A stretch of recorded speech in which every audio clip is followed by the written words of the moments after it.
ok? Mas então, eu queria voltar lá só rapidamente a história do Calypine e colocar o seguinte: eu lancei tudo isso nos meus arquivos e eu não tinha essa clareza de onde é que ia chegar o Calypine. Mas eu tinha esse compromisso de querer me organizar, primeiramente, me atualizar em relação às ideias e compartilhar para retribuir um pouco todos os aportes que eu tive ao longo da minha história, né, como conscienciólogo. Eu tive muito aporte de muita gente, muitas aulas, não é só professor Val, todos os professores itinerantes que foram para Florianópolis, todos os cursos que a gente viajava para fazer itinerância. Então, eu quis, de certa forma, retribuir. Agora, o que que aconteceu, né, no ano de 2015, né, que todos sabem? No mês de julho, o professor Waldo dessomou. Eu estava meio que na reta final da organização de todo o meu acervo. Inclusive, uma curiosidade, esse material todo, eu cheguei a conversar com o professor Valdo, eu acho que eu fui a única pessoa que ele me liberou as anotações de todas as tertúlias. Sabe aquelas anotações que a professora Kátia fazia diariamente? Eu conversei com ele, expliquei o que eu estava fazendo, ele pediu para liberar. Inicialmente, a professora Kátia não queria me dar cópia disso, porque ela disse que isso pertencia ao Valdo, e de fato ela estava certa. Aí eu fui falar com o Valdo liberou, e eu usei todo esse acervo de todas as anotações, um monte de coisa para poder montar isso, entendeu? Mas o que acontece? Eu acho que assim que o professor Valdo faleceu, eu dei um gás muito grande para finalizar. E eu fui até novembro de 2016. Eu acho que foi uma maneira até de eu viver um pouco o luto da falta dele. Eu fiquei tipo um ano ali, tocando ficha para organizar tudo. E aí, em 2016, quando eu estava com o material pronto, que foi esse primeiro livro aqui, ó, quando eu falo, gente, Calypine Conscienciológico, a obra, eu estou falando dessa obra aqui. Esse aqui é um dos 137 arquivos, é o arquivo das ideias. Tá? Não é o da frase, não é o de paradoxo, não é de inexistência, é o só das ideias principais. Então, aqui, de certa forma, tem o extrato de tudo aquilo que eu vi de melhor dentro da conscienciologia, na opinião de um pesquisador, naturalmente. Aí você tem excertos, você tem anotações de aula. Mas aí, quando eu terminei em 2016, eu pensei assim, puxa, a obra está aqui. Eu acho que é uma obra que é assistencial, vai ajudar muita gente. E aí eu tive, de certa forma, um levante dentro da conscienciologia, foi assim que eu me senti. Não por parte de todo mundo, mas de alguns colegas que ocupavam posições bem importantes. É um processo de, eu diria, até um pouco de assédio, entendeu? Que não é diferente da experiência de muita gente que já passou por isso, de às vezes publicar uma obra, a pessoa vai, daqui a pouco, sei lá de onde vem essa pressão toda, mas o fato é que ao invés de ser acolhido, tipo assim, puxa, temos uma obra, vem um monte de pressão contra a publicação da obra, contra a atividade, contra qualquer coisa, entendeu? Eu poderia falar muito sobre isso, poderia ficar aqui falando as 2 horas, mas eu não estou a fim de ir nessa linha. Mas eu acho que é importante fazer esse registro, porque para mim é muito importante essa atividade que a gente está fazendo aqui. De certa forma, um embrião aqui de uma escola, de alguma coisa. Tomara que as outras pessoas queiram seguir. Se me der um piripaque amanhã, a pessoa já vai ter uma noção básica do que é o Calypine. Quem sabe alguém continua, vai tocando e não deixa parar, né? Porque eu acho que é muito importante esse tipo de debate. Mas eu ia contar para vocês que teve um evento, uma situação que me marcou muito. Teve uma hora que a gente tinha lá um parecer assinado por, sei lá, umas 10 pessoas que eram contrárias à publicação do Calypine. E eu lembro que a gente foi numa reunião do Conselho das ICs e tinha lá quase 80 pessoas debatendo o porquê que não deveria se publicar a obra. Eu pensei assim, mas gente, de onde está vindo essa pressão toda? É um livro. E eu entendo a argumentação do pessoal um pouco na época, porque eles tinham uma preocupação que assim, o professor Waldo tinha dessomado. Essa obra, ela tinha anotações pessoais com base na fala do professor Waldo.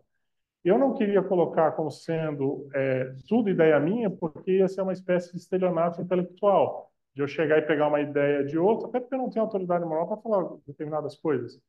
Mas uma vez que você faz as observações no início da obra, explicando que aquelas anotações é a sua interpretação, que você não deve tomar aquilo à conta de ipsilíteres, né, que pode ter, claro, o filtro de quem anotou envolvido, e por mais que eu fizesse observação em todas as anotações, tinha um pessoal que era radicalmente contra, dizendo que qualquer referência, ainda que indireta, era como se você estivesse chancelando aquilo ali.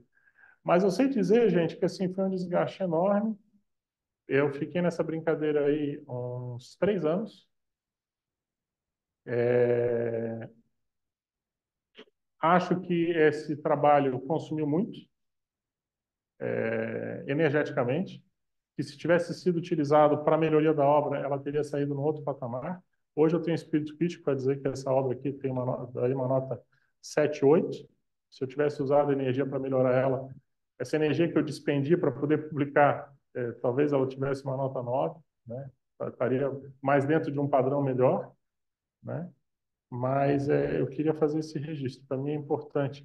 E eu lembro do Marcelo da Luz, eu considero ele uma das grandes cabeças da conscienciologia. O professor Valdo, naquele verbete Escala dos Autores Mentais Somáticos, coloca ele como sendo o único exemplo, né, de obra mais qualificada da conscienciologia.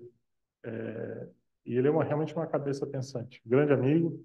Ele trabalhou comigo ali uns 4 anos, e diariamente. E eu lembro uma ocasião, vocês desculpem se eu estou fazendo esse exemplo, mas eu acho que faz parte da história ou da curiosidade da atividade. Eu lembro que o dia que eu cheguei para ele com um parecer contrário à publicação da obra, eu dei para ele, Marcelo, dá uma lida, vê o que você acha e me dá a sua opinião. Eu me lembro, na hora que ele terminou de ler, ele olhou para mim com o olho meio arregalado e ele me falou assim, César, estou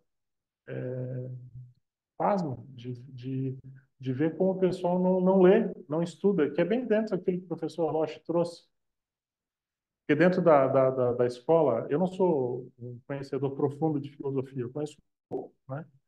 Com certeza deve ter gente acompanhando a gente em casa, que é catedrático, gente que talvez estude, mas o que ele colocava para mim é que é exatamente isso que o professor Rocha trouxe. Muitos filósofos do passado, isso não é, o Calepino não é uma novidade, é uma tradição antiga dentro da filosofia, entendeu? De você exercer comentários, né? O próprio Tomás de Aquino, ele fez comentários a Aristóteles e foram extremamente importantes porque hoje ele é considerado talvez o introdutor do aristotelismo, né? Aristotelismo, acho que é isso, no mundo ocidental. Talvez se ele não tivesse feito essa obra, o pessoal não conhecesse tanto Aristóteles, entendeu? A obra mais conhecida do Tomás de Aquino é uma obra de comentários sobre as sentenças de Pedro Lombardo, que é uma obra de comentários ou de sentenças de outra obra, entendeu? Então, eu me lembro da expressão dele falando assim, mas César, as pessoas elas estão indo contra algo que é tipo assim, né? E a inspiração que eu tive dos amparadores, depois eu comecei a ter dar um pouco mais de valor, foi estudar mais a fundo esse assunto, sabe? Existe uma coisa chamada doxografia, tá? Doxo é opinião, né? Grafia seria a escrita, que é uma espécie de opinião que você dá sobre outros autores. Então, muitos dos filósofos, eles são doxicógrafos, né? São considerados doxicógrafos. Depois vocês olhem lá no Wikipedia, na internet tem muito material a respeito. Inclusive, por exemplo, se você for ver, Sócrates não deixou nada escrito. Pouco você sabe de Sócrates via Platão, então são pessoas que pegaram e resgataram. O que eu estou querendo só, não quero me aprofundar muito nesse assunto, mas eu quero só chamar a atenção é que existe um nicho importante que o Calepino ocupa dessa tradição, que é você resgatar as ideias e você ir somando também com as suas ideias, entendeu? Quando eu pego lá e apresento, por exemplo, tem lá os maiores poderes da consciência, que está no manual da Praxis do professor Val. Vontade, intencionalidade, auto-organização, dupla evolutiva. Para mim, por exemplo, eu estudei aquele material e vi, para mim está faltando aqui um poder muito grande da consciência, que é o bom humor. Para mim, aquela listagem pode ser aumentada, mas isso só é possível quando você reflete, entendeu? Quando você pega, por exemplo, um conceito que o Valdo falou muito antes de dessomar, que era o conceito da pré-intermissiologia, ressaltando a importância desse tempo que a gente vive agora, que é se preparar para o próximo período de intermissão. Eu achava que eu entendia isso, eu não entendia, eu comecei a ler mais a fundo, eu comecei a ver a seriedade, que é isso, de você levar a sério esse momento para você, se de fato se candidatar a coordenar a equipe extrafísica na próxima intermissão. Parece um conceito tão simples, e eu não entendia isso, entendeu? Mas fala, Osh, desculpa aí. Não, só reforçar o que você estava trazendo, por exemplo, Averroes, grande filósofo também, e tem até o busto dele no CAEC, ele é conhecido como o comentador. Perfeito. E ele é um dos responsáveis também do retorno das obras clássicas ao Ocidente. Então, só para a gente ver onde o Calepino está inserido, como é a importância desse trabalho do comentário. Gente, eu me empolguei um pouco, eu tenho que ficar atento ao horário, senão daqui a pouco eu vejo, a gente começa a falar muito e, né, eu quero voltar aqui para dar as sugestões práticas, né? Mas Mas só para finalizar essa parte, em- então eu queria falar, Mercedes. sí, hace un ratito. Sim. Quería saber ese otro libro, ¿qué libro es? Si es un libro de Baldo o es una copia del Calepino. Qual, esse livro branco? No. Esse aqui? Mm.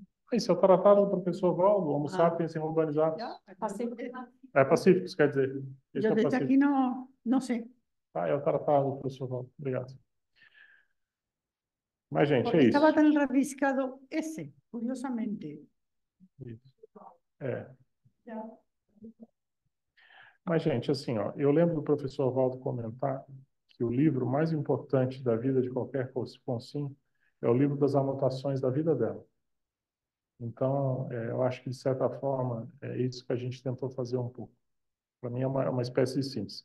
Mas, ó, é, só para explicar o que é calepino, é uma palavra dicionarizada. Se você olhar no dicionário, tem duas acepções básicas: lista ou compilação ordenada de palavras, vocabulário, dicionário ou léxico. Dois, livro ou caderno de anotações ou de consulta. Tá? A origem é um monge italiano chamado Ambrogio dei Conti di Calepio, viveu de 1440 a 1510 da Era Comum, né? Ele compilou um dicionário de latim, ficou muito famoso esse dicionário de latim. Se você entrar, por exemplo, no eBay, em leilão internacional, você vai ver que tem muitos calipinos que você compra, né, que é um dicionário de latim. Da mesma forma que a gente tem aqui no Brasil o tal do Wise, você tem lá o orelhão, né, você tem o calepino, mas o fato é que as pessoas, o livro valia muito na época, né, e não tinha a facilidade que tem hoje. Então, o pessoal às vezes pegava o calepino, o dicionário de latim do monge, e escrevia, começava a escrever no livro, entendeu? Complementar com outras palavras. E por isso que o pessoal começou a ter essa acepção, que podia ser ou dicionário ou um livro ou caderno de anotações. Entendeu? Agora, quando a gente fala de calepino, então, gente, a gente tem essas três acepções. A gente tem a acepção dessa metodologia, que eu explanei muito rapidamente, temos o livro em si, Calepino Conscienciológico, e nós temos a atividade. Eu não vou aqui me estender, eu tinha separado aqui um material para falar sobre essa questão da filosofia clássica. Tem vários filósofos clássicos que trabalhavam com isso, né? Sócio de Alexandria, Barros, Cícero, Écio, Hipólito de Roma, Sexto Empírico, Jorge Laércio. Eu não vou falar isso, porque eu acho que a gente pode fugir um pouco aqui, tá? Agora, trazendo para a conscienciologia atual, só para eu fechar aqui, né, esse raciocínio, existe um manual de introdução à pesquisa conscienciológica. A organizadora é a professora doutora Mariana Schweitzer, está para ser publicado em breve. A professora Fernanda faz parte da equipe também. E eles colocam lá, inclusive, o calepino dentro dessa obra, dentro de uma espécie de classificação. Eu não sou um profundo conhecedor dessa área, mas do que eu entendi é que existe dentro da ciência clássica ou tradicional uma espécie de revisão sistemática ou meta-análise, que é quando você pega um determinado tema e você disseca aquele tema, tudo que tem sobre aquele tema em si que você está pesquisando, entendeu? E eu achei muito interessante que eles colocam nesse livro que o Calepino é uma espécie de cosmoanálise para chegar na cosmossíntese, né? Que é isso que a gente procura mesmo. A gente lê tudo, pesquisa tudo que for sobre aquele tema que está sendo apresentado para tentar extrair as ideias principais. E aí você, com isso, você alcança a síntese principal. Entendeu? É isso. Agora, gente, um pouco de tudo isso que eu falei até agora é forma, né? Eu acho que o mais importante é o saldo evolutivo, é o conteúdo, né?